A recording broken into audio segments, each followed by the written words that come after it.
All right, YouTube, how you doing? Welcome back to the channel. Happy Friday to everyone out there. October 25th, we got a 10-game, I believe, NBA slate to dive into in today's video. Like we always do, when we go through each of these games, I'm going to give you my lean on the side. I'll give you my lean on the total. We'll talk about a few player props in each game that I'm liking as well. But as always, guys, all of my final plays, so I'm actually rolling with myself.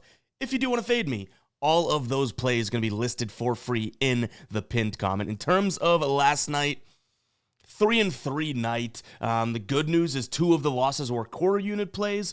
2 of the wins were half unit plays. 1 of them was a quarter unit play, so pretty much a null and void night. Nothing to write home about, but nothing that I'm going to get all salty about there. I feel like we still are waiting for a lot of data and obviously statistics to come in the NBA. So right now it's a little bit of a guessing game to some degree, but I want to hit our stride. I love when we hit our stride and start really feeling things. So we got to wait probably like, I don't know, maybe a week for that type of thing. But a 3-3 night nonetheless last night. The good news is that the ride of the day, smacked. Julian Champagny here, over 1.5 threes from a great username, Money Man Frank. Cha-ching. I think he went, what, 4 of 8, I believe. Either way, 4 3-pointers made, doubled up on the line. He said simple, easy money.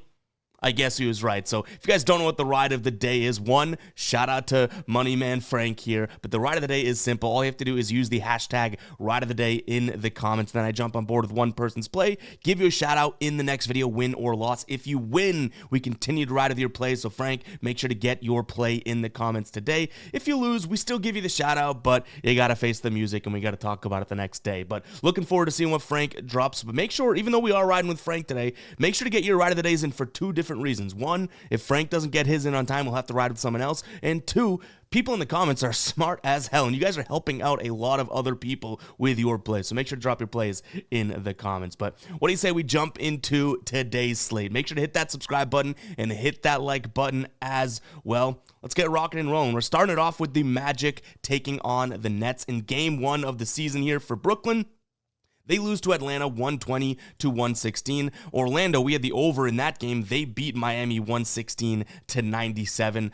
They looked pretty good. That first half was kind of a back and forth, and then second half, things clicked. Paolo Banchero absolutely went off. This is a huge number, though. You know what I mean? Minus 11.5 this early in the year isn't exactly something that I'm super comfortable with. I do think that this could be a situation in which Orlando, I don't want to say dog walks them, because they should be able to handle them at the perimeter, at the paint, all that defensively, but I still don't think I'm comfortable laying the 11.5 points. So this may be some sort of a spot for a same game parlay in which we move the total down as well as the spread down, because I really don't want to get to Brooklyn at 11.5. Like, that wouldn't be my goal. I'd rather kind of massage the numbers to get Orlando, because I think Orlando is the far better team. And even, you know, that game 1, you might be, oh, they hung with Atlanta, right? They covered against the spread. The Nets, I don't think Atlanta is all that great. Like, why was Atlanta 7-point favorites? Just because they were at home? Like, I don't believe that, you know? So I do think Orlando's better than all 3 teams that we've just talked about. So I like them in this spot. I guess if I had to pick,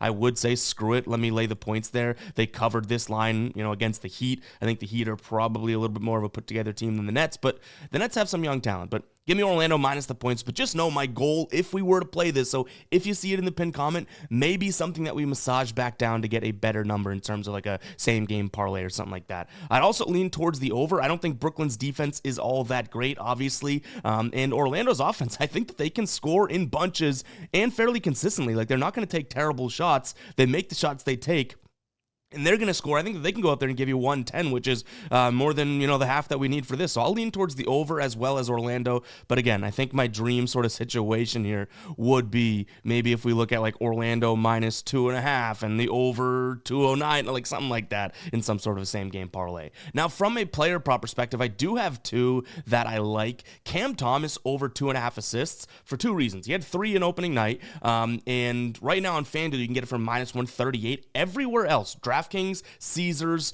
MGM, Bet365, it's either minus 160 or minus 170. So you're getting a lot of value over on FanDuel. I think he's going to get a lot of usage. He played 34 minutes in night 1, and he had 8 potential assists. Now, this is the guy that's going to look to score. We know that. But 8 potential assists, I could see him getting 3 or 4 assists again in game number 2. But I wouldn't play it at that minus 160 number. If you can snag it in the minus 130s like it is for FanDuel right now, that may be the move. So we'll kind of, think that through. And if we can still get the value on it, you might see that as a final play. And then moving on to good old Ben Simmons, same stat here, assists, like his over 5.5. He had 16 potential assists in night one in 24 minutes of play. Seems like a decent spot for him to go out there and get 6. We know that he's going to always try to pass the ball and get assists. So 6.5, if he gets more and more minutes throughout the year, which he might, right? Like he's competing with Dennis Schroeder, who I like Schroeder, but Ben Simmons may start to get more and more minutes as this year progresses, and he can play multiple positions, right? I think that, that 5.5 line is going to be like 7.5 in no time if he gets the minutes. So we'll lean in terms of, player props in those two directions. Like I tell you guys a million times per video, keep an eye on the pinned comment. Toronto taking on the Sixers, so we do have obvious injury news to talk about here. Actually, a lot for both sides, so we'll start with Philadelphia. Joel Embiid and Paul George both listed as out again, which is kind of a bummer. I mean, I confused as to why Embiid isn't playing, but nonetheless, he and Paul George are both out. And then we have RJ Barrett quickly listed as game time decisions, but listed as doubtful, unlikely to play. And then Kelly Olynyk out, Brown out, and then Walter out. So a lot of injuries on this side of the teams as well, both for Toronto and the Sixers. In this spot, I don't think either team is going to play like tremendous defense. The Sixers allowed 124 points in night one to the Bucks. Toronto allowed 136 to the Cavs. It worries me a little bit that this total is down at 219, but I think I immediately look towards the over. I don't think that Tyrese Maxey is going to have any problem scoring on the Sixers team. Kelly Oubre is another guy that I would look at in terms of maybe a points prop or something like that, because let's face it, Kelly Oubre likes to shoot when he has the opportunity. Now he has the opportunities. Did he have a tremendous night number one? Not necessarily. What did he have? Like 21 points. He barely hit the over of his line today, but I think that he can go for a little bit more today. And again, that is a super high line. Like we said in night one, I think his line was 18.5. I leaned towards his points, but I said it's a little bit too high. 20.5 is even higher, but I think this could be a fast-paced game. So again, I lean Oubre's points, but in terms of a spread, I guess actually total, probably my favorite play in this game, the over. But spread pick, I think Maxey and Cast and crew is probably a little bit more talented, especially with Quickly potentially not playing or Barrett not playing. If those guys play and you're still getting 5 points, maybe there is an angle to be made to get to the Toronto side of things. But with Maxey, Gordon, Oubre, even Drummond, how he looked, I think this is a fairly decent spot for the Sixers to win by 5 or more in a bounce back spot after night one. So that's what I'd do from a spread perspective, but I'd probably go total, then those player props, and then looking at the Sixers, because we still have to wait out some injuries, right?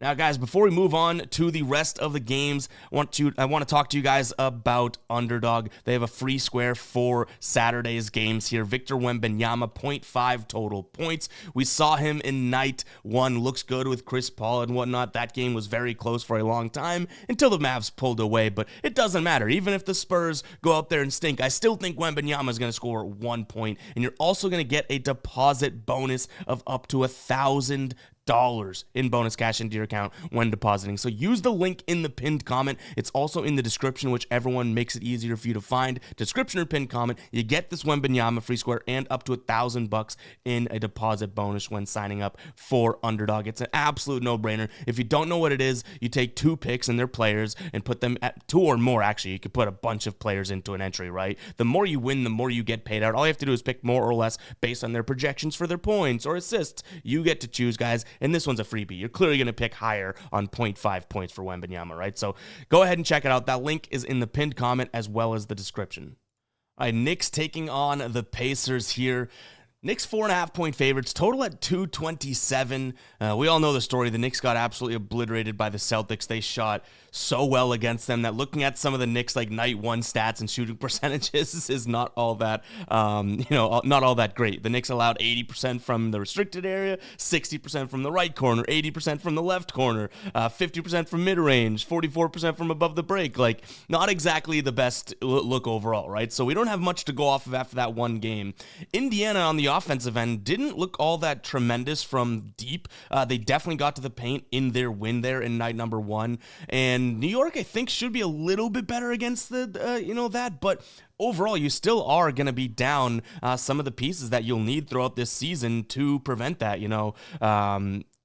Mitchell Robinson, Precious Achua, no Hartenstein. Like there are some levels to this Knicks team that may prevent them from stopping guys in the paint that they were decent at a year ago. And even with the Towns and Randall trade, I talked about it. I don't think Randall is this world-beating defender, but he's a little bit more physical when guys get near the basket than Towns. So overall, we could still see Siakam and Turner have decent games here at the rim, even Halliburton driving.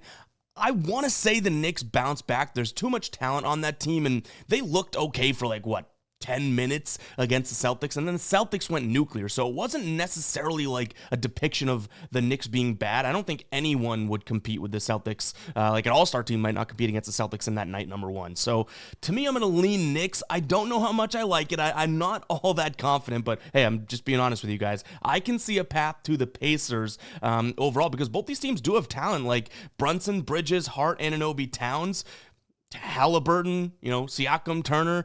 I just think you'll lose a little bit with Nembhard and Nesmith in terms of talent level. So I'll lean Knicks minus the points. Home opener, maybe it's a good spot for them. In terms of the total, 227, I would say this. I think the Knicks need to play some defense in Thibodeau basketball if they do want to win, but we know that's going to be hard against the Pacers, right? The Pacers can run up and down. That's kind of how they ended up pulling away from Detroit. They started to run on them, but they still only scored 115 in that game. So I'm going to lean towards the under 227 in this spot as well. Now, from a player prop perspective, it's one that I gave out and just didn't bet myself because I'm a dummy, but Andrew Nembhard over 4.5 assists was plus 120 night one. It's still plus 118. He had 7 assists in that game. He had 11 potential assists. I like him to keep doing his thing. Like I said in that first video, I was like, well, if you really look at was it night number 2, right? If you look at it, yes, Halliburton comes back. That's going to draw a lot of assists, but Nembhard is still a guy that they're going to use plenty, and for him to get 5 assists isn't asking all that much. Now, I'm not saying it's a lock or anything like that, but for plus 118, nearly plus 120 for a guy to go, and he almost doubled up this line in night one, I really don't mind it. So Nembhard over in assists is also something that I would consider here in this spot. All right, moving on, we have the Hawks taking on Charlotte right now. Hawks 5-point favorites, total at 224. I've seen a couple 224.5s out there, so keep that in mind. I really don't mind the over in this one. I don't think it's something I play myself, but you have two teams that, don't play much defense. Charlotte didn't necessarily run all that fast last year, and then in night number 1, they hit an under. That was a high total against Houston, and they only scored, 215 combined, so that kind of draws me away from it, but I still don't mind the over. But in terms of a spread pick, I think I like Atlanta here. You have a Charlotte team that obviously, I would say, stole one from the Rockets in night number 1. The Rockets blew their lead, and Charlotte's a little banged up. They should have no Brandon Miller here, Mark Williams as well. Now, I'm not going to lie, the Hawks are a little bit banged up too, but I think you're getting a way better line because of that. You have Bogdanovich, he's out, but other than that, you still have Trae Young, Hunter, Jalen Johnson, and Capella, and like I mentioned, if this game does move towards an over direction, it's another spot in which I really do like Jalen Johnson in transition, so to me, it could be a decent spot for him. I think, what did he have? 11 points in night 1. Probably a decent bounce back spot, but he's listed at 18.5 now, and that's with no Bogdanovich, so he'll probably have a little bit more opportunity. Last time Bogdanovich didn't play, he had 26 points, so not that they totally correlate with each other, but may just be worth noting, you know what I mean? But give me the Hawks in a spot here. I think that they are the better team, and I don't think Charlotte necessarily pulls out 2 in a row. Like, I think the Hawks, the way they beat Brooklyn was at 120 to 116, something similar here. Now, that number wouldn't cover it, but I could see another spot for a 120 to, a 120 minus the 5, so 115 type of a spot. Not my favorite game, though. Should be a fairly messy game. I will say LaMelo looked really good night 1. This isn't a very good Hawks defense, so if you're looking for star power, I don't necessarily hate his position. Not necessarily my favorite spot, but yeah, we should see, if he even gets I guess, who is going to cover him, right? Because now Bogdanovich isn't there. Trae Young probably isn't going to be able to, so maybe it is a decent spot to take a peek at LaMelo Ball as well. But overall, I think Jalen Johnson may be my look here from run in transition, and Charlotte did play some good around the rim basketball in that win against Houston, but I just don't know if it's consistent, so I'm almost just fading Charlotte more than I am backing the Hawks at this point. And when I say this point, I can chuckle at it because it's like we're one game into the season. I just don't think Charlotte starts 2-0, but who's to say, right? That's not really based on too much, but it's the hand we're dealt early on in the NBA season. All right, Cavaliers taking on the Pistons. Cavs laying a big number, I guess rightfully so, right? 10.5-point favorites at home here. Total at 220. That's supposed to be 229. See if we can fix that really quickly. Boom, 229. This is a spot in which I can't ignore the Cavs. I'm pretty big on the Cavs this season. I said it, for their opening night, that if they're healthy, they really do have a great starting lineup. I just like their team. They even have a decent bench, right? Like with Jerome, Levert, Okoro, Niang. Like, this is a decent team, whether Wade or Okoro, it doesn't really matter. But overall, I think that this is a decent team, and they were a decent team last year, and then they got the injury bug, right? So I can see them laying the 10.5 points today. So I'm going to lean in that direction. I just think that they're that much better. I mean, look what they did to Toronto. They beat them by 30. Like, no remorse in that one. They dropped 136 on their head in Toronto. So give me the Cavs here in this spot. The total at 229. This may be more of a spot that I can say, you know what, I might just like the team total over for the Cavs. Right now, you can get that. I think it's right around, minus 150 is 117.5. I thought it was 114.5. So that's one basket away. Okay, I still don't mind the 117.5, but it's not exactly what I had prepped there. In terms of player props, I think that Evan Mobley could have a decent night, like he did in night one. This dude dropped 25 points in 27 minutes. He shot 14 times, 64% from the field. We saw Detroit not stop a nosebleed at the hoop. I like Mobley for that reason. And then I also like Jared Allen here to record a double-double. Last year, he was doing this. I think he did it in 54% of games, so over half. At home, he did it in 63% of games. Head-to-head against this Pistons team should look pretty good as well. Give me him in a double-double situation. He had, 14 and 7 in night one. I don't think the Pistons, yes, Jalen Duren, Isaiah Stewart, some of these guys are good in big bodies, but they went small in their starting lineup. Tobias Harris starting, so it's Jalen Duren, and then they'll bring in, I guess, Stu off the bench type of a thing. But overall, I like the spot here for Jared Allen to be able to get 10 and 10 at least. I'm not sure which one I like more. Evan Mobley to go out there and score a bunch of points. His line is 16.5. I think he can do that. But I like Jared Allen double-double as well. And we're still kind of being conservative. I think we have one full unit play that we've launched so far this season. It was Pacers minus the 3.5 points against this. So, there is a spot there for us to say, well, you know what? I think that this is a... did I say the Pistons played Charlotte when I said the can't stop a nosebleed? Whatever, in the paint. But there is a potential here for us to put multiple units on this game, just not necessarily one of those plays I'm like full unit ready yet. So we might have like Allen and Mobley, but not necessarily a full unit play on either. Just walking you guys through my brain, I guess. Bucks taking on the Bulls here. Milwaukee almost laying double digit. They'd have to win by double digits for this to cash. 9.5 points. That total is at 234.5, 234.5. The Bulls, I don't know if the Bulls looked terrible in night one, right? 111 points against that Pelicans team. The Pelicans team, I think, is obviously very good with the addition of Murray. The Bucks did look good, but they played an injured Sixers team, right? So I don't know if 9.5 points may be a little much. So I'll sound the psycho alert alarm. I think I'm going to lean towards the Bulls here, plus the points. I think that the Bucks are the better team, and they probably win this game, especially at home. Their home opener, they have all the juice behind them. But to me, it's just too many points to lay. You have Middleton, who's out. Giannis is questionable. Brook Lopez is questionable. I think both those guys are most likely playing, but either way, they're still on the injury report, not healthy. The only injury on the Bulls side of things looks like it's Lonzo Ball. Big whoop, right? Any team better be used to playing without him. My one concern is that Milwaukee's going to be able to score at the paint with ease against his Bulls team, which is a little worrisome because the way the Bulls even competed against the Pelicans was scoring in the paint. We saw Vucevic look really good. We had him multiple ways, right? But Milwaukee scored in the paint against the Sixers, and Chicago allowed plenty of points in the paint against the Pelicans. Giannis, Lillard, these guys can get to the paint. You know what I mean? Bobby Portis. So that worries me a little bit. But again, I think everywhere else, in the paint, mid-range, maybe from three they can lock up a little bit more. I know they lose Caruso, but still hoping that Giddey and White and Levine can play some perimeter defense. Hoping this can at least be a closer game than double digits. You know what I mean? That's what I'm almost saying. I think the Bucks win, but 9.5 points seems like it's a little bit too much. In terms of the total, 234.5, that also seems like a lot, but we know this Bucks team, when they get going, they can run and everything like that. But I do think it's going to be a lot of points in the paint. So if we're counting by twos here, I think 234.5 is a little bit too much. Now, Now, in terms of a player prop, I don't mind Bobby Portis here over 8.5 rebounds plus assists. He only had 3 assists and 3 rebounds in night number 1. But if Brook Lopez and Giannis are a little bit dinged up, maybe he gets a few more minutes. He played 26 minutes in night number 1. Had 6 rebound chances, 4 potential assists. If those numbers go up at all, I think we could see 9 rebounds plus assists. I almost wanted to look at just his rebounds line at 7.5, but couldn't really get there. A year ago, Chicago to the power forward position allowed the 3rd most rebounds per game. So that would be sort of a pivot, but he had 3 assists and 3 rebounds in night number 1. You know what I mean? Like, he did both evenly. I don't necessarily want to leave assists off the table, especially if he only needs 1 to achieve that portion of the line here. So Bobby Portis over 8.5 rebounds plus assists. Guys, if you want to support us and our growth here and get some great merch at the same time, make sure to check out the Fade Me store, fademe.store. We put a ton of work into this. We have tons of new products like the Gambler 2.0 collection.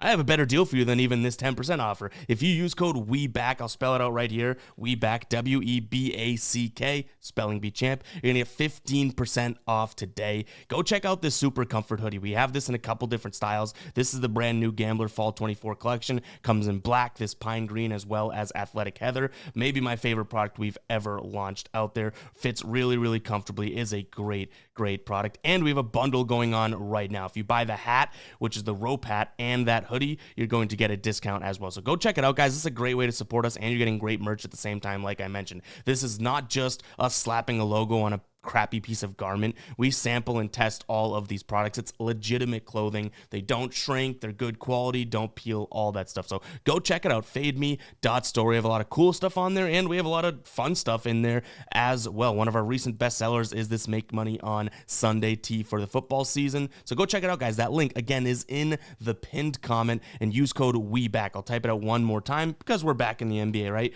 WEBACK, WEBACK, 15% off your order. No minimums or restrictions, anything like that. 15% off your order for today only. So go ahead and check it out. Fademe.store. I'll put a link in the pinned comment to make it easier as well. All right, Rockets taking on the Grizzlies. You guys might call me a little crazy, but I actually think that this has the makings to be what could be one of the better games on tonight. Yes, it is the Rockets, and screw it. I'll sound the psycho alert alarm for that take, but I do think it could be a good game. Rockets 2.5-point favorites here at home, taking on Memphis. Now, I would say Memphis looked like the better offense in night number 1. They dropped 126. They won by 2. Markkanen ended up backdoor covering for a lot of Jazz fans out there.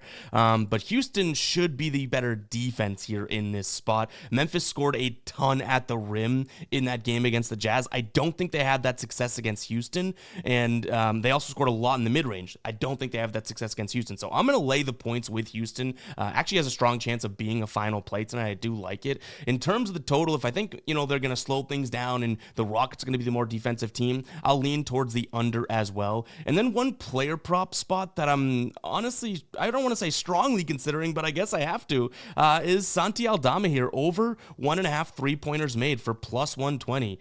Is it recency bias? Sure. He had 5 in night number 1. He shot 10 times from deep. And the Rockets a year ago, weren't exactly spectacular against 3-point percentage. They were good against guards, but I still think that bigs could hit some threes. Now, I will say, like I said, not spectacular. They were, if you kind of look at the entire season as a whole, cumulatively one of the better teams in perimeter defense, but closing out the year, we saw some bigs kind of hit some threes against them. Sengun was sticking around the rim more. You had Jabari Smith Jr. down there as well. Like, they played closer to the hoop, which helped them win some games and whatnot, but I could see him going out there and cashing a couple if he has Smith on them in particular. So, yeah, I mean, he's sticking out there. Like, when you think about their game script as well, and he's not like the biggest of bigs, but Zach Edey is now playing down low for Memphis. Like, they can't have 2 bigs down there. So Aldama's sticking around the perimeter and whatnot. Last year, I would say it's crazy if you took this one. He definitely has games where he goes and hits like 6, right? But he only hit the over in like 40% of games, but he was chucking them in night number 1. So I like Santi Aldama for plus 120. I wouldn't play this if it was minus 120, but plus 120, I think there's a decent amount of value in that one. Call me crazy.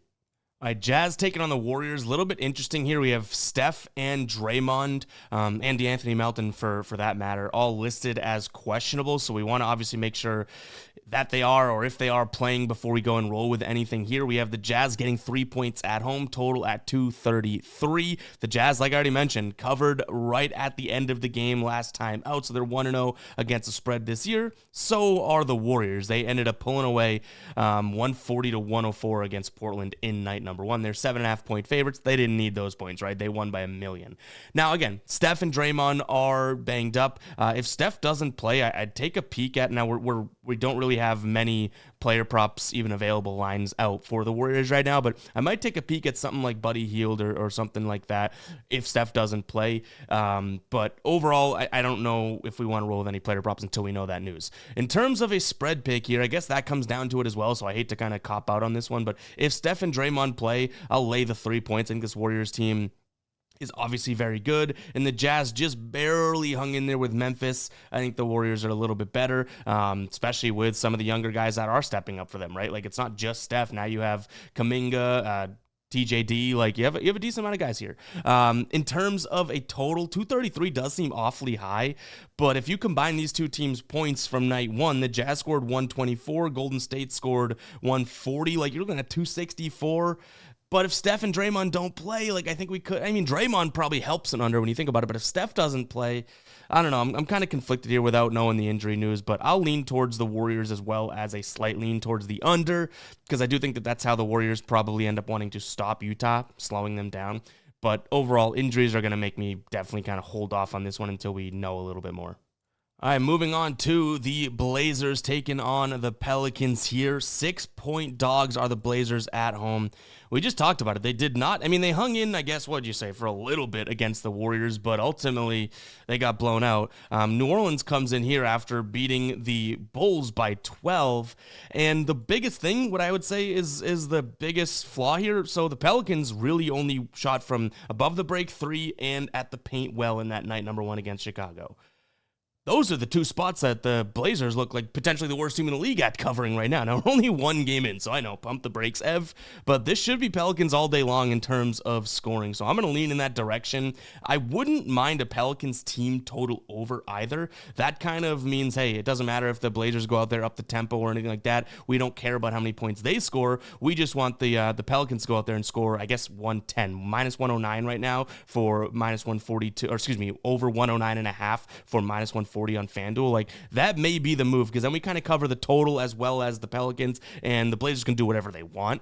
But overall, I just don't see how they stop some of the guys in the new casting crew here for the Pelicans, especially Zion Williamson at the hoop. Now, they are going to be small. This is still Zion at the 5, Herb Jones at the 4, Ingram 3, McCollum 2. I believe Jose Alvarado is the one. DeJounte Murray is either doubtful or out.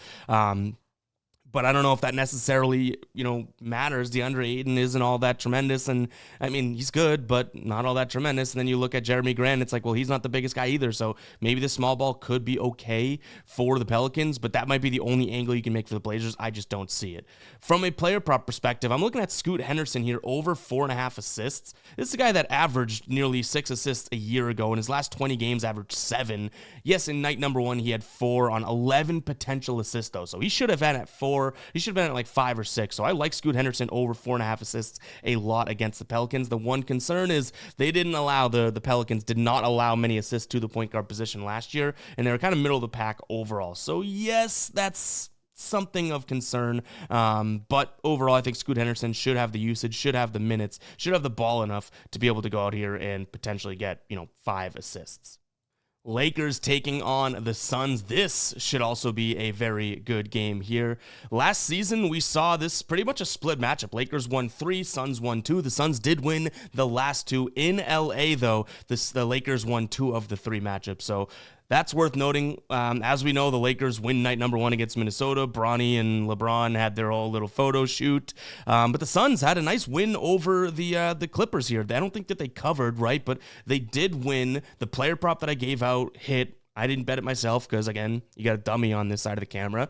It was Devin Booker over 5.5 assists, which I like, again, for plus 120. I'll play that until it's like even odds, and then maybe the second guess. So player prop starting there. Devin Booker over 5.5 assists. He had 11 potential assists. Last time he played the Lakers, he had 13 potential assists and 9 full assists. Now, the only call for concern is that, well, Tyus Jones is like a true point guard. Devin Booker got a lot of point guard run last time, so sure, I get that. But overall, I think in this spot, I'm going to lean Suns. Feel a little iffy because we've leaned a lot of favorites today, but I think the Suns are, they just have that firepower, man. Booker, Beal, and Durant are only going to get better the more they play, and yeah, the Lakers had a lot. They're kind of riding on a high after that night number 1 or 4-night number 1, but to me, Nurkic should be able to bully with Anthony Davis. I don't think he'll get the better of them, right? But Durant and LeBron, they should duke it out, and then when you look at Reeves and Hachimura versus Booker and Beal, I think that you lose a little bit on the Lakers side. Now, Russell versus Tyus Jones, I think you have a point guard advantage, but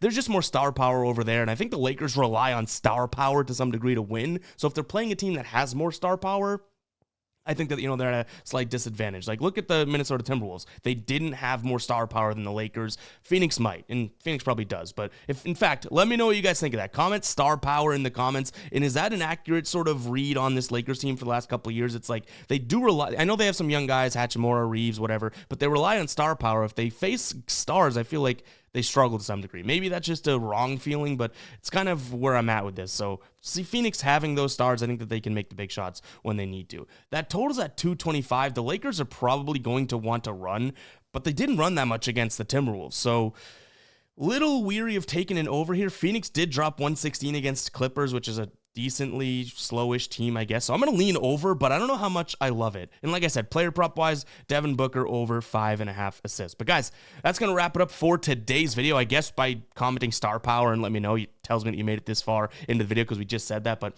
I do appreciate it. If you made it this far and you haven't liked the video, consider doing that. I know a lot of people watch YouTube videos and don't like or don't subscribe, but it truly does help us out. We're almost at 100,000 subscribers. This was a dream of mine 8 years ago. You know what I mean? This is no overnight thing. We've been grinding away for nearly a decade doing this stuff. So the fact that we're almost there, I appreciate the hell out of it. But yeah, I guess that's all I have to say for you guys. Little rant at the end of the video. Appreciate you guys, and I'll catch you guys in the next one, all right? Peace out.